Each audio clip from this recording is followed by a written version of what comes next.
You see it on my home screen right there, far right, three up. Three up, yes.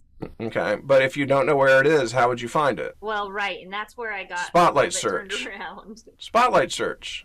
Okay, this is Anything, probably where I got lost.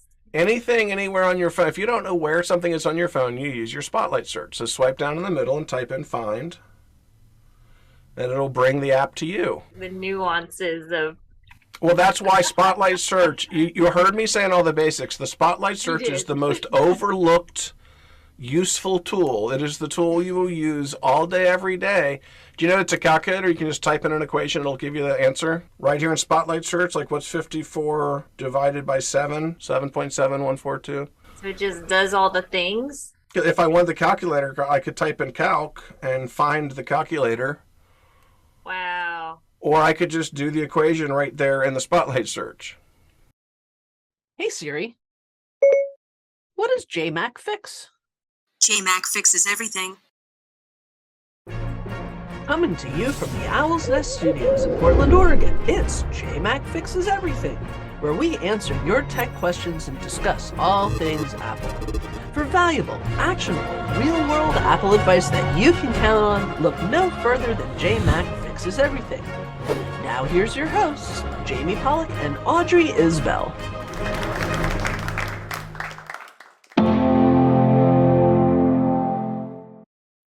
This episode of jMac Fixes Everything is brought to you by RoyalWise.com and the RoyalWise Owls platform. That's my very own on-demand web-based learning solution where I have 40 plus hours of on-demand video training to help you master all of your Apple devices. And stay tuned for a little later in the episode. I'm going to be making a special offer to give you a great deal on your first class inside of the RoyalWise Owls.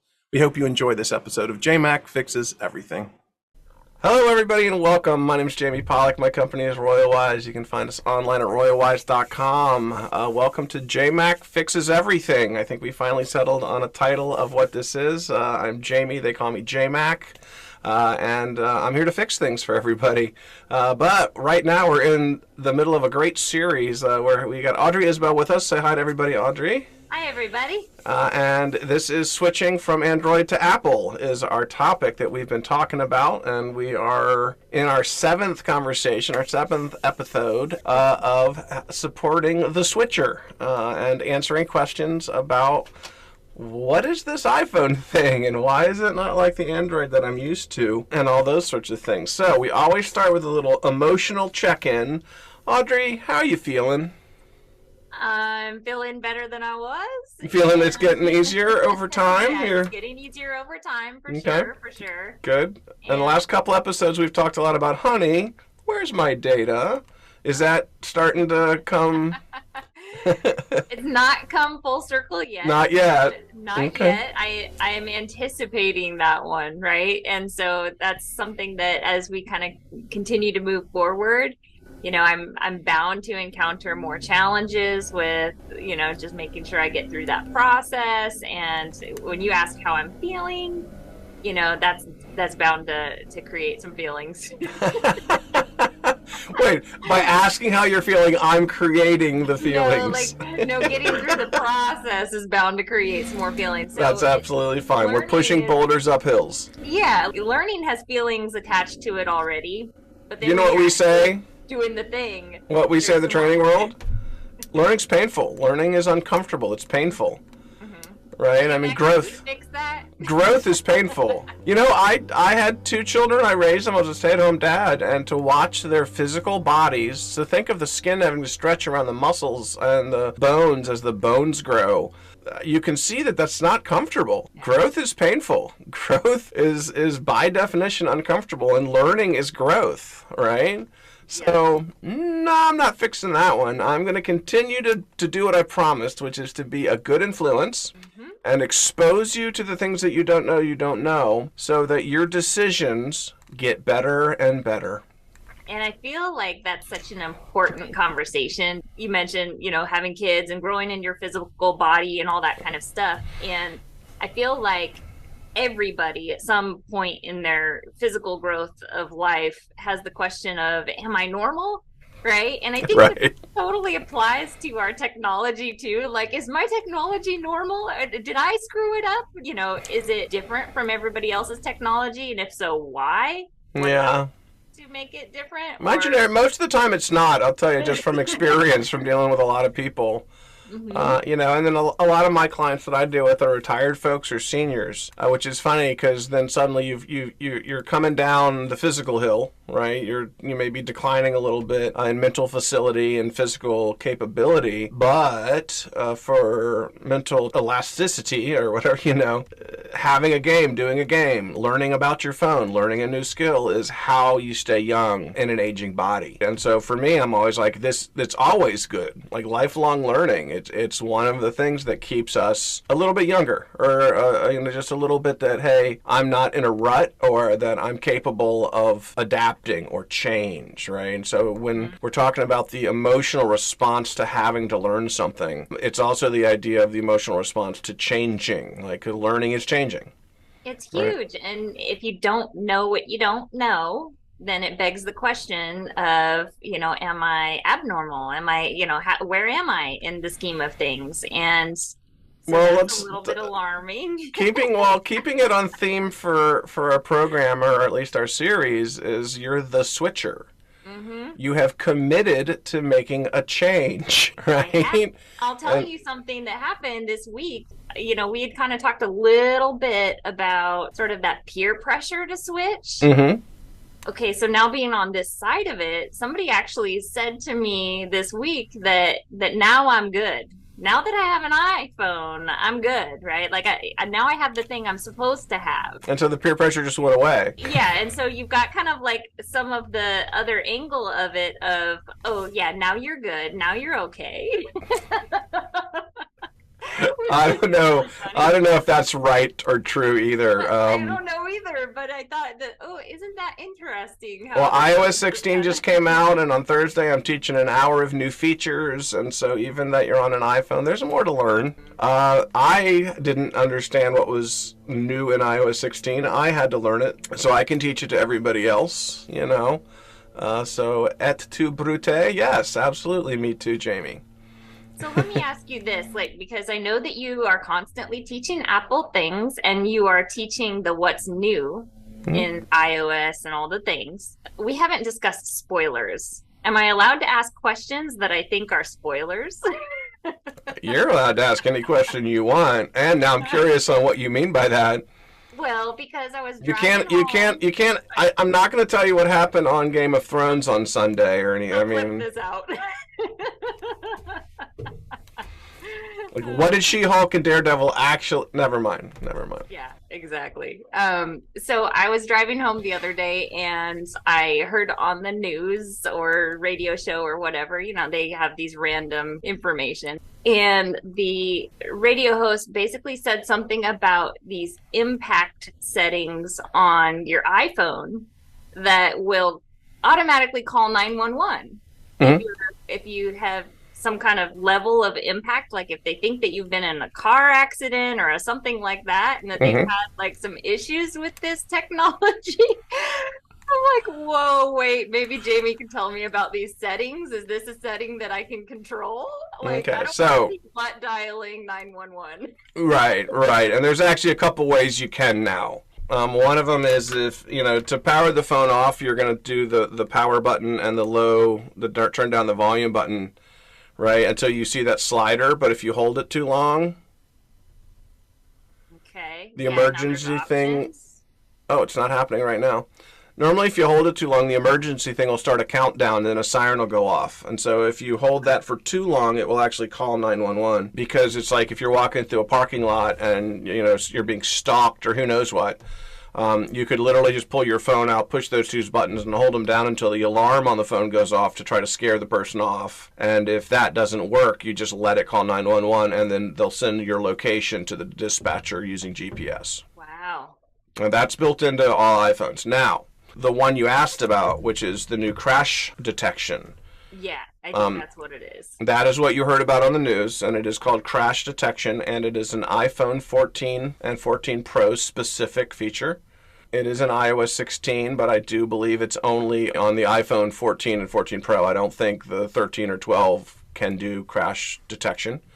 And also the newest Apple Watch, like the Series 8, but not the earlier ones, would also have crash protection. But it is a feature that is leveraging new hardware technologies. I mean, all of our devices have a gyroscope in them, right? That's why, like, we've got to tilt it up and not lay it down if we want to rotate the orientation. This way, it won't rotate orientation. You got to tilt it up for the gyroscope to know what's up. Gyroscope, big word. Yeah. Big word for a girl that did not attend science classes. Well, I mean, it's funny because it's known but a little known. Kind of like if you imagine this is a laptop, and imagine it's an iPad, right? And I hold it this way, it looks one way, and I hold it this way, it looks another. Right. Right? But if I were to lay it down like this and turn it, it wouldn't change from portrait to landscape. Right? Because I have to tilt it up so the gyroscope knows which way is up so that I can go to portrait and back to landscape. Right? The iPhone, same thing. If you want to switch that orientation, you've got to sensor. there's got to be an up. North and south. Yeah. So with crash protection, and again, new feature just out. You have to have the new phone, which I don't have yet. But first off, you're in no danger because you don't have the new hardware as far as accidentally, butt dialing 911 if that's the concern. Yeah. And then also, it will ask you if you're okay first. If the phone or the watch detects that you are in a crash, Siri will say, I've detected that you've been in an accident. Are you okay? Would you like me to call 911? And then wait for a verbal response from you.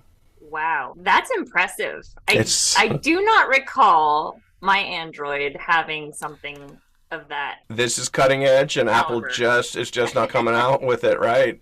They have a second new feature that is specific to some of the newer devices, and that is SOS via satellite. Okay, and how does that work? So like the Apple Watch Ultra, the new like outdoor super watch that they're making for extreme sports, and the iPhone 14 Pro, possibly the 14, but I know the 14 Pro. Say you're hiking and you don't have cell service, and there's definitely no Wi-Fi, so you are off the grid, but you need help, right? So you need to call for help. So you will go on the phone and activate this SOS via satellite, and then the phone will tell you where to point the phone so that it's pointing at a known satellite. Wow, okay. And then the phone will send a signal to the known satellite, and it will be like more to the left, more to the right. Okay, let's go, Triangulation? Triangulate it, right? Okay. And then it will send the SOS feed up your location, and if you've put a little message in, you can there's 5 canned messages on what your problem is. And then that satellite will then relay the message to the closest emergency center, and then that will dispatch help to come and find you and help you. In the whole process, I believe what I remember Apple saying is that they're actually setting up their own emergency centers all over the world to make sure that there's a call center waiting. So if somebody does use SOS by satellite, that there's somebody to answer the phone or get the satellite message and then send the local authorities to help you. And can you preset some of those for who they're supposed to contact? I know that there's the ICE or, so in your contacts, you're supposed to mark someone as ICE in case of emergency contact. Right. In your iPhone, in your emergency SOS area and or your health or medical area, you can define your emergency contact for health issues. There's a whole area for that? Oh, absolutely. Even you notice when I held these 2 buttons down and we got here. Yeah. You'll notice one of the things says medical ID. Oh, yeah. Okay. Right? And if you slide that, it's going to take you to a location that gives whoever has the phone in their hand your personal information. Okay, yes. I remember setting this up, but I just didn't know how to get back to it. Here's my name, my age, I'm an organ donor. Wow, my age. Emergency calls and lock screen, right? The medical conditions, my weight, my height, and my emergency contact. This idea of this medical ID is if you fall down and black out and you're laying on a sidewalk and someone needs to figure out who you are and how to help you, they could pick up your phone, go to this area and check your medical ID, and at least know what your name is, whether you have a medical condition that you may be dealing with, and who to call. Okay, but I don't see an edit on this area. So for instance, it does not have my blood type, and if I needed a blood transfusion, So where on your phone do you think this might be? Let me see. I think under the settings. In settings, absolutely. That's where all of our controls are. And then there's an emergency Look at my phone at the SOS. same time. Emergency SOS. Okay. That's where you can define your emergency contact. Oh, call with. Oh, wow. Okay. Okay. Right, there it is. Call with It is 5 presses, emergency right? Do you want to be able to contact. push a certain button 5 times and call emergency services? That's turned off right now. And it's a personal preference. But I do see the countdown that you were talking about, and that's super handy. Yeah. Interesting. Very interesting. And the rest of it would be in the health area. So if you go back up to settings and scroll down until you see the health area, and that's where you have health details and medical ID. Okay. Right, and so that's where you're going to see the edit button so that you can add more information there if you want to. Yeah, not sure I'm seeing health. It's going to be all the way at the bottom, right above music and right below shortcuts. Oh my goodness. Okay, so this little health setting in here actually reminds me of something that has been happening on my watch. Yeah, okay, good. What's happening? It's telling me that my heart rate has reached 120 beats per minute or what. Yeah, that you... And it looks like that. Like, okay, what did I just do, right? Like, was it too much coffee? Was my adrenaline up? Is it Well, going that's... to call 911 if I reach No. 121? No, there's no automatic for that, right? I mean, you're like, my watch tells me when I'm having an AFib episode, right? Or I have a regular heartbeat, which is a symptom of AFib, and make sure you get that checked out. When I have an AFib episode, my heart rate does accelerate, and then I reach a nice 120, 130. It's a little bit alarming when it happens, though. And if you're not used to the technology, I'm just kind of like, well, wait, okay. And I'm certainly not a medical professional. Like, well, so part of the idea, people to tell me about the medical things. well, but the idea really is that, you know, your body is reacting or responding to something in your environment, and maybe you do need to talk to your doctor and say, hey, you know, every once in a while my watch is letting me know that I'm dealing with this thing I don't understand, right? And there's been a lot of people, and I mean a lot of people, who have gotten AFib diagnosis because of Apple Watch that wouldn't have ever gone to the doctor to look for that diagnosis. And I gotta say, like, because I've never had anything monitor me that close before, it becomes a question of, okay, what don't I know about my own self, right? Like, I mean, we're relying on this technology. It's telling me something. I don't know if I can really trust it yet because I'm the switcher. Right? Well, and also the healthy paranoia, the healthy paranoid. Totally. A healthy amount of paranoia is a good thing, in my opinion. But so with Apple Watch specifically, and what Apple's doing, I mean, I think one of the themes through this conversation we've had is Apple and cutting edge technology. You know, is that now that you're in the Apple universe, your eyes are kind of getting opened that it's not just Apple wants to sell iPods, right? There's a lot more to what Apple's bringing to the table, and for the individual, like what you're experiencing for the individual.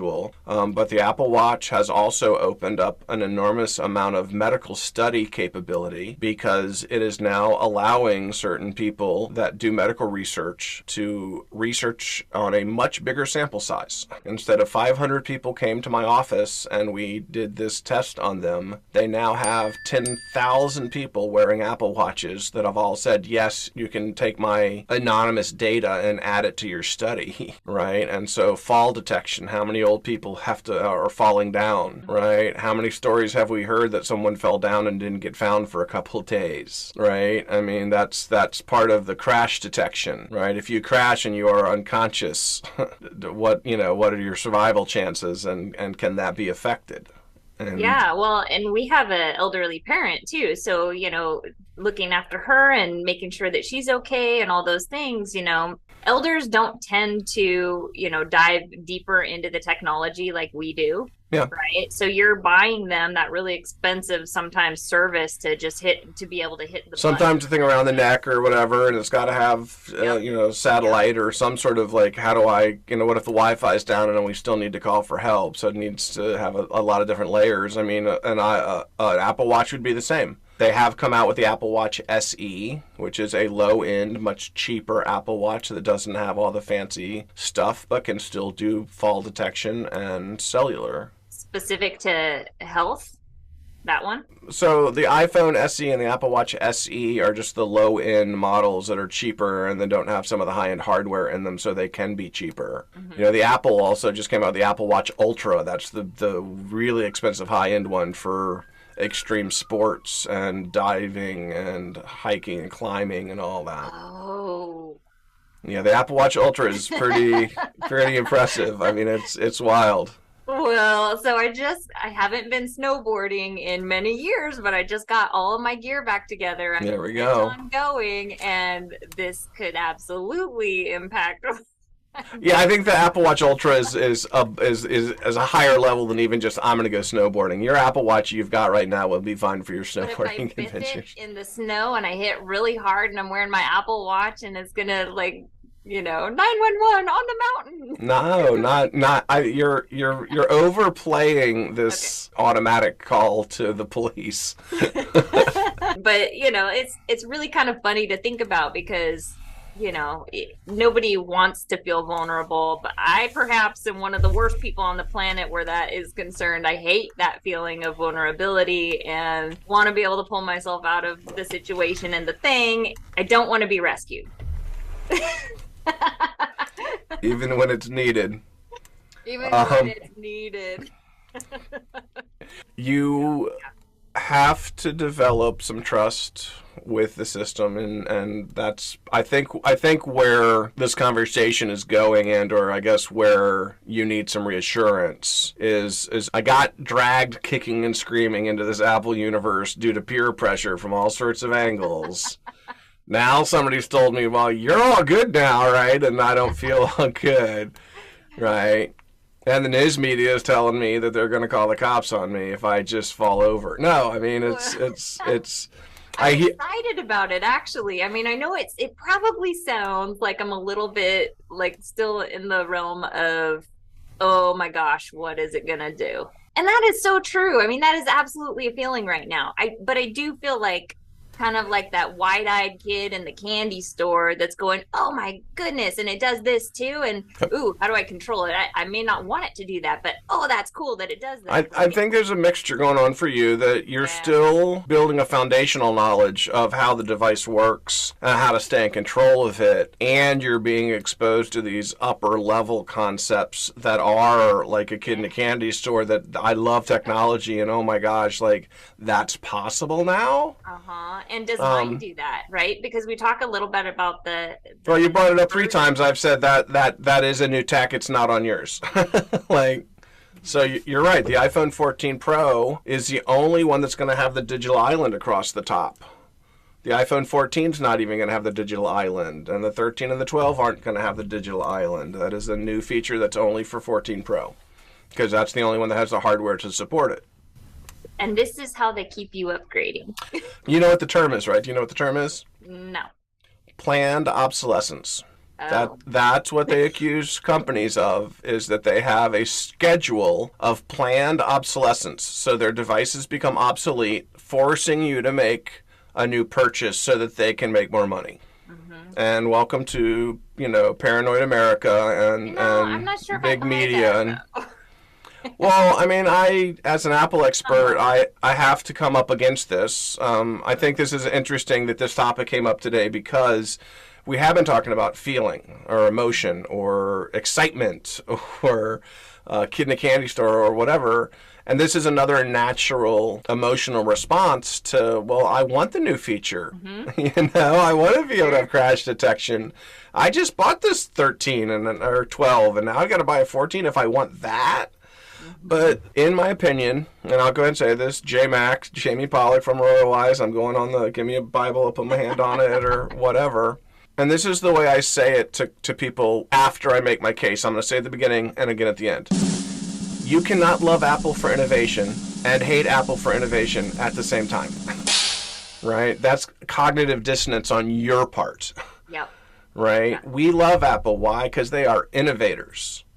There was no iPod before Apple made an iPod. There was no iPhone or iPad before Apple did it, and everybody followed and made their own version of these things. But the iPhone created a revolution in handheld technology. The Apple Watch, although had some competition, has revolutionized what a wearable computer looks like and what its capabilities are. Apple has always been driven by pushing the boundary of innovation. Now, when we talk about that, the thing that I think where people miss it, where they think it's a plan of obsolescence, no. Software features are driven by hardware innovations. We don't get to have crash detection until the iPhone 14 Pro has certain internals inside of it. Mm-hmm. Okay, and if they finally make a phone that has the right internal hardware that can provide this feature, the 13 and the 12 don't have those internals. There's no way it can support this feature. I mean, in some ways, it's a really good thing because I'm learning about my 13, right? Yeah. And because I don't know all the things yet, then I don't have to worry about the settings around that thing. well, there'll be more to learn later. But the question that I really come back down to, or that I turn it around with, right? Let's turn this planned obsolescence accusation, which is what I consider it. They're accusing Apple of doing something that's not above boards. Is what do you expect Apple to do? Not provide crash protection for 14 Pro phone owners because it doesn't work on the 13? Are they supposed to? Are they supposed to not provide this amazing safety feature and this amazing innovation and technology to whoever they can provide it to, just because they can't provide it to everybody, right? Right. And so that's my argument in return. I mean, it's not planned obsolescence. It's a company that is almost obsessed with innovation and growth, and and I certainly have in the work that I do. It takes time to come up with these great ideas, and it also takes a ton of time sometimes to roll them out. To develop, exactly, right. I mean, you don't think they haven't been working on crash detection for 5 years? Working on it, but they've also been. The idea of the feature may have come up, and then they said, well, what in the hardware can't satisfy the need yet? And then they go back and start developing that hardware. Mm-hmm. It's fascinating. Right, but an iPhone 8 has a button, so it has Touch ID, it can read a fingerprint, but it doesn't have a camera that can do Face ID. Mm-hmm. Right? It wasn't until we got to the 10 did the button disappear, and now 10s, 12s, 13s can do Face ID and actually read your facial structure. But there's 3 cameras across the top that all work together to do the 3D render to be able to tell how far my eyes are apart and what shape my nose is, etc., etc. Mm-hmm. Right? So are you going to say, well, why can't the iPhone 8 do Face ID? Well, obviously, because it doesn't have the camera, therefore that can do it. Therefore, the 14 Pro has things that the 13 just isn't going to be able to do. And it's not planned obsolescence. It's a obsession with innovation and a drive to keep making things that make you feel like a kid in a candy store. Yeah. Whether you can afford the candy or not. Right. Well, and they're genius. You got to admit, they really are genius when it comes down to it. I think the thing that I worry about is getting kind of lost in the minutia of the versions and the tech that rolled out, because I'll probably have my 13 for a while. Mm-hmm. And I imagine that people are going to be talking about the latest, greatest, whatever. That's never really been me. So then it's like kind of how do I kind of remember? Well, how do you maintain your emotional equilibrium? How do you keep your emotional equilibrium in a constantly changing society? Yeah, totally. Right. So a couple things that are like just common knowledge is you drive a car off the lot, it loses half its value. So welcome to having a 13 and not a 14. Yeah. Right. When's a good time to buy the new hardware? There's never a good time, which if you think about it means there's never a bad time either. Right now, I've got 3 clients that want a 27-inch iMac, but they want it with an M1 chip in it. What does that do? It's the new M series processor. Apple's making their own processor, and the M1 and the M2 chips are high-end Okay, so computer I've never processors. heard about that before. Well, Interesting. you're an iPhone person, not a laptop Some desktop apples, person oranges. yet. You're not a desktop Apple user yet. Uh-huh. But the 27-inch iMac came out. It's got the M1 chip. It's a great computer. It's made for Zoom. It's made for video conferencing. It's really, really great. But it's 3 inches smaller than the biggest one they've ever made, and people are kind of like, well, they're bound to come out with a bigger screen at some point. I'm going to wait for it. Mm-hmm. Well, they've been waiting a year and a half. It's been the 24-inch iMac with the M1 chip came out over a year ago, and people are still like, well, I'm waiting. Is there ever a good time? Well, the minute you buy the 24, the 27 is going to get announced. So there's never a good time, which means there's never a bad time. It's just like, do you want the latest that there is? And if so, get it and enjoy it. Mobile phones last 2 or 3 years, then you're going to get a new one. Apple users do know that the new phones come out before Christmas so that you can buy this phone as Christmas gift, right? So if you want the newest phone with the newest operating system, September through December is when we're expecting all those things to coalesce. Wait till January, and you can get a deal because it's after Christmas, and you have the new phone with the new operating system and the new whatever, But the iPhone's on a definite cycle, and it's a predictable cycle. We know when the new phone's going to come out, what part of the year. We know what part of the year the new operating system's going to come out, Do you have Cyber Monday, as a reminder in your calendar? No. No. Like Black Friday, Cyber Monday type stuff? Yeah, totally. I'm not a shopper like that. I don't. I've got other people in the family that do some of that, but not me. This episode of jMac Fixes Everything is sponsored by RoyalWise.com and the RoyalWise Owls platform. That's my very own on-demand web-based learning solution where I have 40-plus hours of on-demand video training. And in this episode, I've got a very special offer. If you want to see the class that Audrey took and just talked about, run over to RoyalWise.com/iPhone class, and you can get that class for 50% off on me this episode.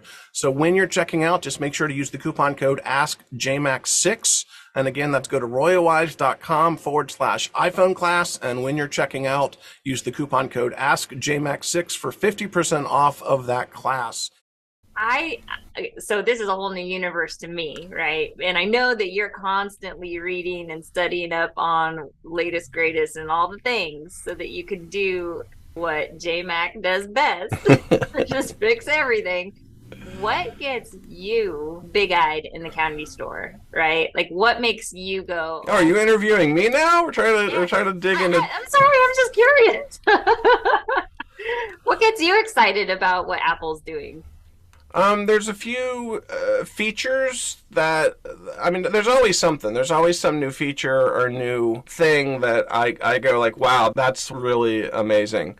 I think crash detection was one of them. I think it's like, oh, holy crap. You know what I mean? It's just not, it's not that everybody's going to use that feature. I hope nobody ever has to use that feature. But man, for the people that get in auto accidents, and I've been in plenty in my life, that's going to be a big help, especially if they're unconscious after the accident.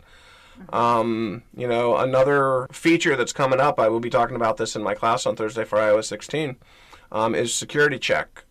Which is a feature to support people in domestic violence relationships. Apple does think of that side of it, which they don't get enough credit for, which is if they're going to provide family sharing, and there's going to be a head of the household, and everybody that purchases anything that's part of the family share goes off of their credit card, and they have control over screen time, and they can block apps, and they can limit time of usage, and all of these controls. What if that person's abusive? What if that person's out of control? What if somebody in the family isn't the head of the household, and they need to get out of the household because they don't want to be in an abusive relationship anymore? There was no way for that person to cut ties digitally. And that's what Apple's solving this time around, is that any individual can go onto their phone and say, don't share my stuff with these people anymore, or that person anymore.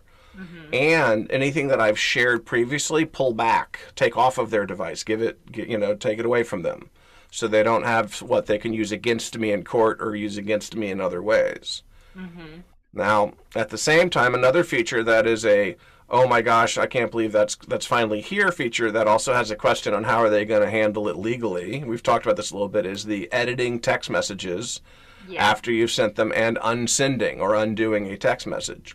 How about the domestic abuser at that point? Well, there's no proof that he was harassing them. I'm not sure how, I still don't know how they're going to handle that. Yeah, that's definitely a question. These are examples of me going, wow, Apple's really got something here that I don't think is like the mainstream marketing that, you know what I mean? They're not touting these things as the best reasons to whatever. I think they are amazing that they are doing these things for the average person, and specifically the new Apple Watch has cycle tracking for menstrual cycle and or body temperature and even just cycle for when to get pregnant. If you're trying to get pregnant, your Apple Watch can now help you know when you're ovulating. I mean, you know. Can it tell you when you're pregnant? I don't know if it can't do that yet. It can't do that yet. You know, but an Apple Watch that does support health in an amazingly innovative way to focus on women's health, which is one of the biggest things they touted this time around was women's health. That's amazing, right? Protecting people, and again, I don't want to say it's a woman's issue that abuse doesn't happen to men also, right? I don't want to say domestic abuse is just a women's issue. It's not. Domestic abuse is an everybody issue. Yeah. Everybody and anybody could possibly get into an abusive relationship and need to get out of it. But statistically, the majority of people that need that help are women, you know, and Apple's doing something about it. Now, that's not me and a kid in a candy store. You know what I mean? That's not me going, wow, this is the greatest technology, and it gets me going because now I get to do these things. Almost everything I talked to you about just now isn't stuff that I personally may or may not ever benefit from. Right. I may never be in a car crash. I'm never going to get pregnant. Right? I mean, but as far as an Apple expert and somebody that does study what they're doing and how they're doing it, those things do make me go, wow, I can support this in kind of a different way. Yeah, and innovative. Well, as far as, I mean, it's my career. There are times when you have to consider, like, if I'm going to make my money by supporting a like a $1 trillion company, the first $1 trillion company, that they do question their morals. People do question whether they're producing things in China or slave labor or whatever, the Uyghurs, you know. I mean, who knows in the big international global economy what's really happening or whatever. But do you have core values? Do you have something that you can stand behind or that you can believe in? And so for me, as Apple is a career for me, these things keep me hopeful. You know, in a world of terrible news media and politics and infighting and, you know, my kids are like, government's crap, man. Like, government is like, I can't even believe that it doesn't work. It's not functioning. It's, you know, blah, blah, blah, blah, blah. What can we have hope in? And these things give me hope. Well, and reporting emergencies and as quickly as all of that is certainly important in the day and age when we have active shooters in our schools, right? It's huge. I think that's come into play quite a bit too, where kids are in the classroom calling their parents, calling 911, you know, being able to react in a bad moment in a new way. So, good stuff. Okay. We've got enough time for the bring it back to Audrey. What's your one question of the episode? What are you dealing with, struggling with? More than one before. Time for one. I get it. Well, I just, again, you know, I always want to make sure that every episode that we don't just have general conversation or that we don't just cover features or whatever. The idea is what's stopping you, or what are you curious about, or what is it that you've done on your phone this week or this couple of weeks, and how can we improve your experience? Well, 100%. Like, I'm all about that. So much so that I have been doing my homework. Haven't been able to get through as much as I would like, but, you know, definitely going in and watching all the basics and learning about the spotlight search and things like that have been really helpful. And it's also kind of bringing up for me that, I mean, because this time around we've been talking about different versions and keeping on top of that, and which version do I have and what does it support and all those kinds of things. So what I appreciate about these videos is that you have held up two different phones at the same time, basically showing, okay, on this phone it's this way, on this phone it's that way, which has been great. One thing that I needed some clarity on was the Find My area. I couldn't find the Find My on my phone. Ooh. Is that confusing? No.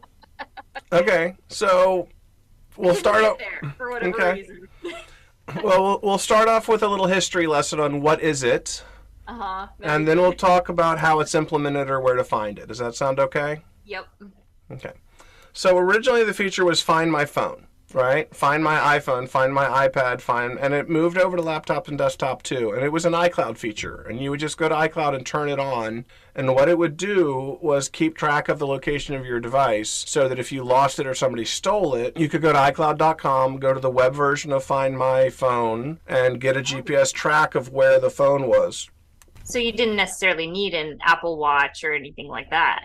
No, you did not need. Well, even still, you could just go to iCloud.com on any. You go on a PC, on any device. Go to iCloud.com, log in with your Apple ID, go to Find My Phone, and see all of your devices that you're logged in with your Apple ID that have GPS enabled. And at this point, your laptop, your desktop, your AirPods, right? Your AirPod Pros, your Apple Watch, your Apple Pencil, anything that has Wi-Fi, GPS, and or Bluetooth connects to something that has Wi-Fi and GPS. And so originally when you would go to the Find My Phone, it would be a big list of all of your devices with a map where you could see where they were. Okay. And then what it allowed you to do is to do things like have my phone make a sound, a sonar sound, so I could go find it because it's under the pillow or I fell into the couch or where's my phone, right? Mm-hmm. Somebody stole it or you lost it and you're not getting it back. Well, I could wipe it remotely. So the next time somebody turned my phone on, the phone would just reboot and all my data would disappear off of it. Wow. Right? You could send the phone or the iPad a message on it that says, my owner lost me. Please call this number to return the phone. Mm-hmm. Right? And that happened a lot where people would call the number and be like, hey, I found your iPhone. Can I get it back to you?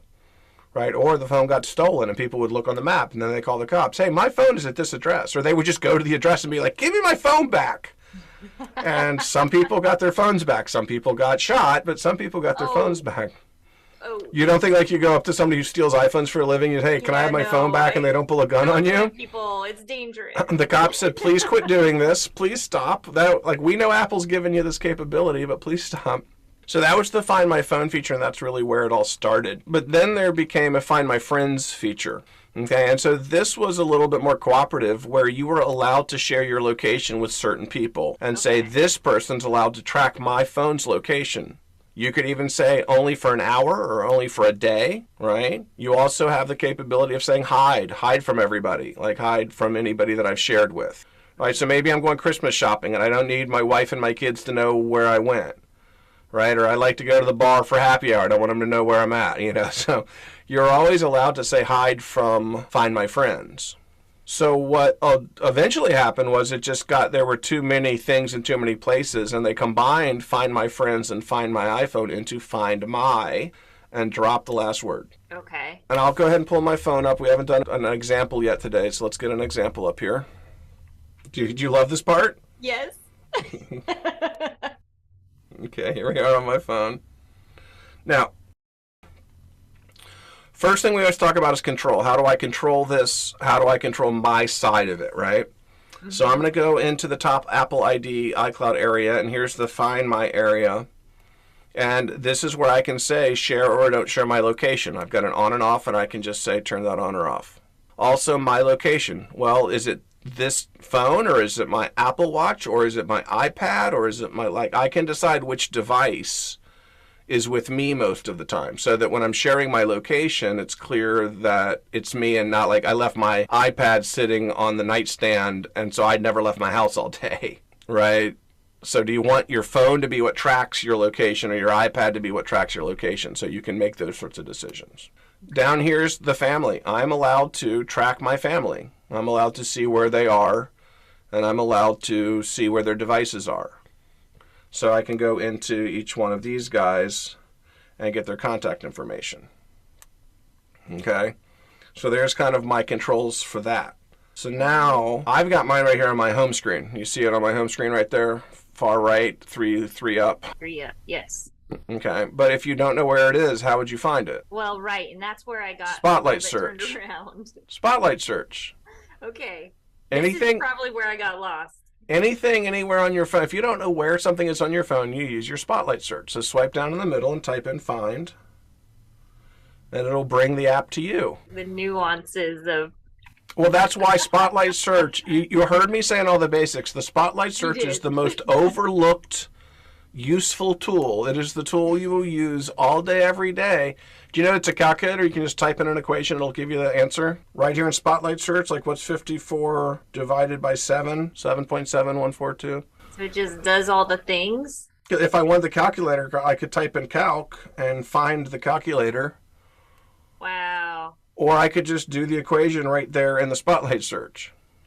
So the Spotlight search, I remember being able to get it to pull up and everything, but then I think we were just moving so fast in the tutorial that you got onto the Find My area, and I couldn't figure out how you got there from the Spotlight search. But you just typed it in. I just type in the name of the app, Okay. type in the name of the app, and then it shows it to me. Got it. And then I tap to go into the app. So now I'm going to go into Find My, and we're going to just get a little quick tutorial. Notice here at the bottom it says People, and this is where I can see the location of everybody that I'm allowed to track. Fantastic. Okay, now I've got the plus sign there where I can say, hey, add somebody, and I can say, well, I want to share my location, add an air tag, add another item, add a MagSafe accessory. I'm loving this. Okay, now I go to devices, and this one gets a little weirder because I'm in a family with 4 other people. I'm the head of the household, and so I can see all of my devices, my iPhone, my Apple Watch, iMac, iPad Pro, AirPods, old iPads, like a ton of stuff. And here's all Alicia's devices, and then there's all Grace's devices, and there's all Zip's devices. That's amazing. I really feel like this has probably saved a lot of lives. Right? And now I go to items, and now in items, if I had any air tags, and I had put an air tag on my bicycle or in my car or on my luggage, I could now track. Did you just say air tags? Yeah, air tags. They're like tiles. You know what a tile is? The little thing you can stick in your wallet or add to your keys. It's an air tag. I have no idea what you're talking about. I will show you next time. I will bring an air tag and show you next time. Okay, please do. But it's an Apple product. It's a piece of hardware that Apple, it's a little circle thing, and you can put it on a keychain or you can tape it to your bicycle seat, and you can then find your bicycle on a map, or you can find your car on a map. Wow. That is amazing. Right? See the pictures, your keys, your backpack, your bike. Uh-huh. Right? Somebody steals your bike, you can see which homeless camp it's at. Right? Oh my goodness. I had no idea they had that. Absolutely. That's great. Thank you, Jamie. And so that's just a quick rundown of what is Find My and what's it capable of. Well, a lot. If you're in a family share, it's everybody in the family, and you can locate people, you can locate devices, and or you can locate air tags or items. And it really helps to have the history of that too. So that's really cool. Nice. Nice, jMac. Yep, how it all came together. Exactly.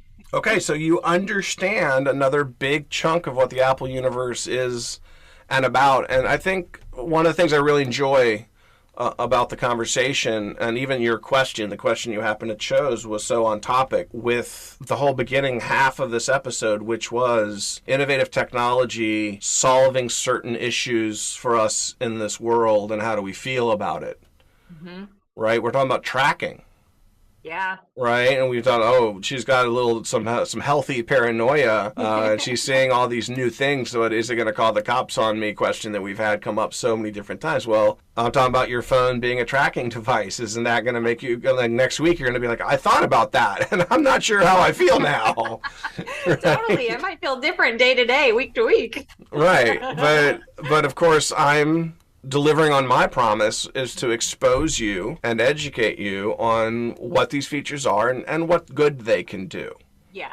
Can they be exploited? Maybe, right? Is there anything can be, and I think that the real enjoyment that I'm getting out of this is being able to know what it's doing, because there's certainty in that. And if I'm lost and need to be found, I have more certainty than I had before. Yep. And that's just huge. Yay. Well, good. Yeah. Well, I'm going to say one more thing, which is we are eventually going to get back to the photos conversation, because I know it's big and hot and heavy, and I think it's been 2 episodes since we really were digging deep into the complexity of foundational decision making. Yep. And we've made sure the photos aren't lost, because at least they're off the original phone and in a master library. But where do we go from here? Yeah. And so I want you to keep thinking about that, because that is going to come back around. But I'm kind of waiting for you to buy the Apple laptop so that it just solves the problem, and there's no. So anyway, we'll get back around to that. But as usual, Audrey, thank you so much for just bringing inspiration into this space, bringing up topics, and just your curiosity. Your curiosity really helps drive this, and I think it helps everybody be exposed to things they might not even have known they wanted to know, right? But there's a lot to dig into, and we're still scratching the surface. There's still a lot deeper to go. Hey, you're helping me, so I know you're going to be helping a lot more people who are in my boat. So thank you for that. There you go. And with that, I'm Jamie. This is Audrey. jMac Fixes Everything, and we'll see you in class. We hope you've enjoyed this episode of jMac Fixes Everything, and don't forget to swing over to royalwise.com/iPhone class and use the coupon code AskJMac6 to get 50% off on my iPhone Level 1 class, Focus on Foundations. We're glad that you spent this time with us. If you have any comments, throw them in the YouTube comments or in the Apple Podcast comments, and or send an email to askjmac@gmail.com, and we'll get back to you with some answers, and we'll see you next episode. Thanks a lot.